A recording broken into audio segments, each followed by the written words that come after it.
Virtually everyone on the earth, regardless of religion or nationality, recognize that there is some form of battle raging in the world around us between the forces of good and evil. A colossal struggle between light and darkness, truth and error, oppression and freedom, right and wrong, and ultimately, life and death. What is the story behind this glaring paradox? Many religions, including the Bible, teach that beyond the three-dimensional veil of our physical world we see, there's another very real spiritual world we cannot see. In this unseen realm ever about us, we see a titanic battle raging between the supreme righteous hero and the ultimate evil villain. The big question is, who are these primary players? And how, where, and when did this cosmic crisis begin? This is the greatest mystery of the ages and the most amazing true story that has ever been told. This crisis now involves every person on earth. Yes, every person.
Human history has been riddled with scenes of war, and every person has experienced conflict. But to understand the origin of evil, we must travel back in time to the very first war of the universe, because this battle did not occur on Earth. Before our world even existed, there was a war in heaven. Even the words war in heaven sound like the ultimate paradox. It's almost unimaginable to us that there could be a battle and strife among God's perfect beings in paradise. What could have caused this celestial conflict? Thankfully, an ancient book called the Bible gives us enough details so that we can piece together the astonishing account. Although tragic, it's also an incredibly tender love story that reaches down through the ages, personally touching you and me and every individual on earth. Our story begins long ago in the very capital of the universe, in a place called heaven that was filled with angelic beings who delighted to do the will of God.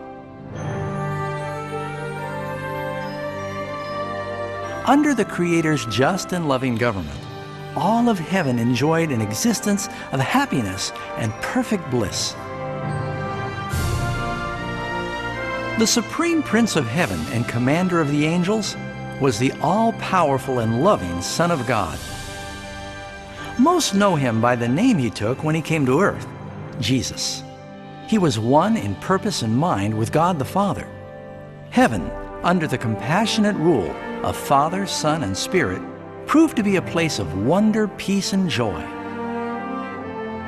To carry out the commands of God, the Trinity was surrounded by a virtual ocean of countless ministering spirits called seraphim and cherubim, or more commonly, just known as angels. These powerful and intelligent creatures found their greatest joy in doing the bidding of the Almighty. But God created one extraordinary angel to serve as leader of the entire heavenly throng. The Bible tells us that his name was Lucifer, which means light bearer. This cherub was the greatest of God's created beings and held the position closest to God's throne and directly under Jesus in heavenly authority. Lucifer's job was to communicate the light and knowledge of God's will to all the other angels. Lucifer was God's most splendid created being. He was captivatingly handsome and endowed with astonishing powers of leadership and organization. Among the angels, he was greatly admired, respected, and loved as a friend. Yet, God foresaw the misery Lucifer was about to introduce into the kingdom of light.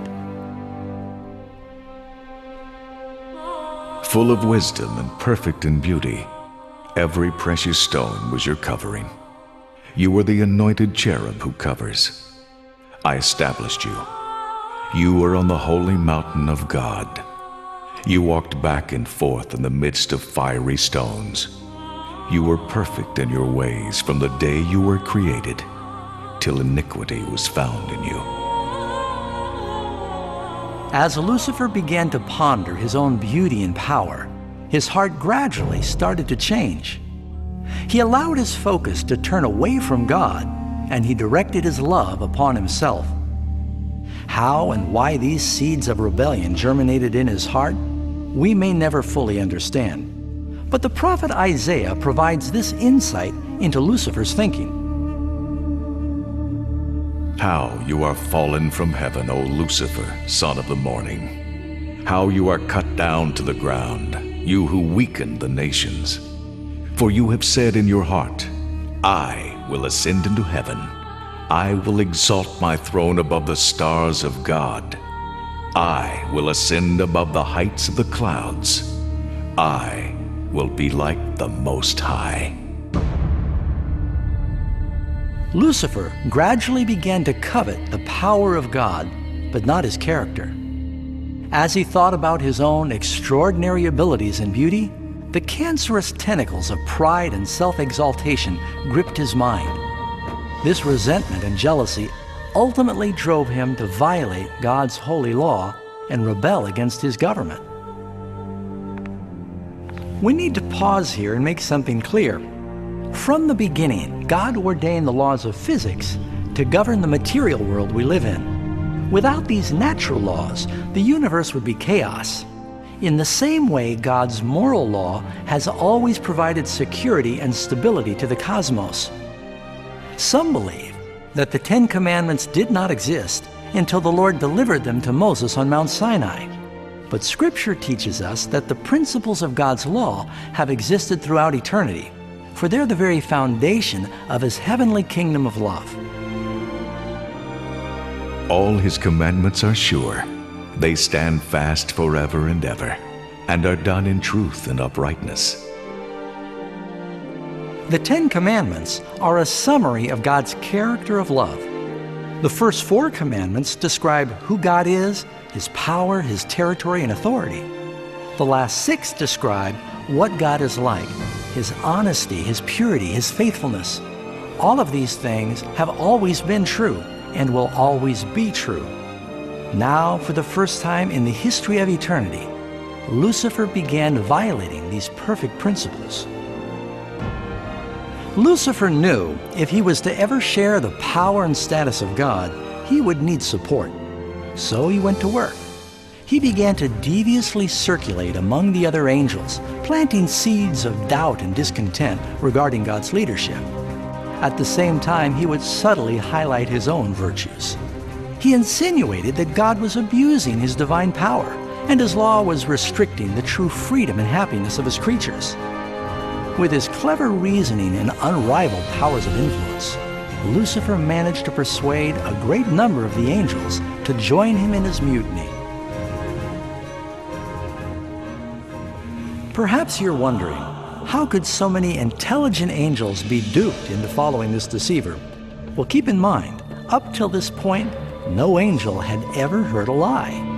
And at this early stage of the rebellion, The angels did not realize how obsessed Lucifer would become with acquiring the position of God.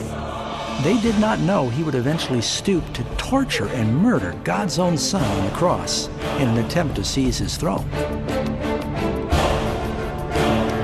Strangely, Lucifer